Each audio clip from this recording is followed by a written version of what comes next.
గౌరవనీయులు మాజీ మంత్రివర్యులు తెలుసు. అదేవిధంగా ఇక్కడ విచ్చేసిన మీ అందరికీ పేరు పేరున నమస్కారం.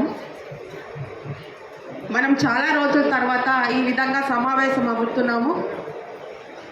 సాయన్నమ్మ గారు మరణించిన తర్వాత లాస్య గారు ఆమె కూడా హఠాత్ మరణంతో కంటోన్మెంట్ని చూసుకునే వాళ్ళు లేక మనం దారం తెగిన కాలిపటంలా అటు ఇటు వెళ్తున్నాము.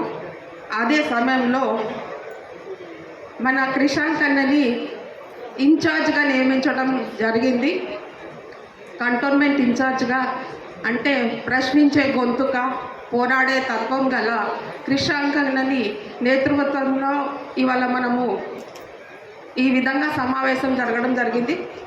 ముఖ్యంగా ఈ సమావేశము